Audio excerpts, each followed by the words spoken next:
අපි දැන් බලමු උත්තල කාශයක සහ අවතල කාශයක නාභී ලක්ෂය කියන්නේ මොකක්ද සහ ඒවායි නාභී දුර කියන්නේ මොකක්ද කියන කාරණාව සම්බන්ධයෙන් මම මේ රූප සටහන් දෙකේ උඩින් ඇඳලා තියෙන්නේ උත්තල කාශයක්.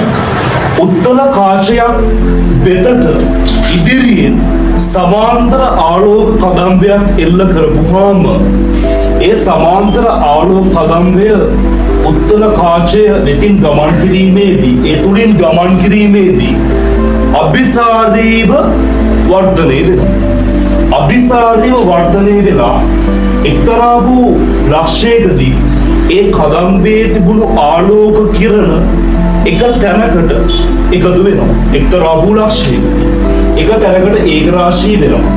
අන්න ඒ ලක්ෂය අපි නම් කරනවා එම උත්තල කාශයේ නාභී ලක්ෂය නැත්නම් නාභිය කියලා. ඒ නාභී ලක්ෂය නැත්නම් නාභියේ සිට කාශයට පවතින දුර තමයි අපි නාභී දුර කියලා. එම කාශයේ නාභී දුර කියලා අපි නම් කරන්නේ. ඉතින් ඒ උත්තල කාශයෙන් කාශයට නාභිය පිහිටන ස්ථානය සහ ඒ කියන්නේ නාභී දුර නාභී පිහිටන ලක්ෂය වෙනස් වෙනවා කියලා කියන්නේ නාභී දුර කියන දේ වෙනස් වෙනවා කියන එක.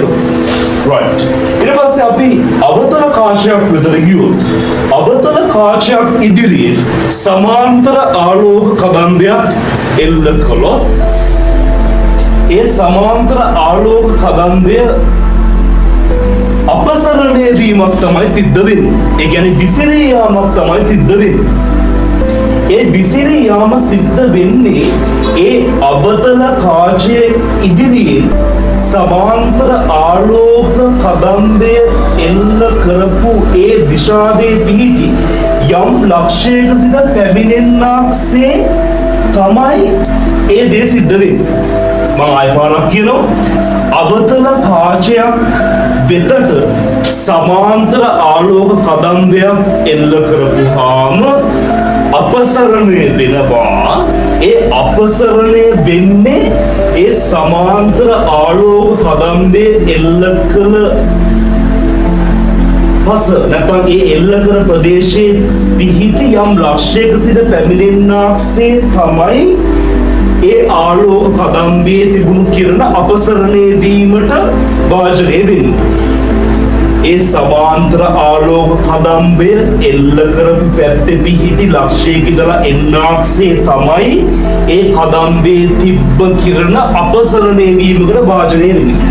අන්න එම ලක්ෂය තමයි අවතල කාශයේ නාභී ලක්ෂය නැත්නම් නාභී ලෙස නම් කරන්නේ.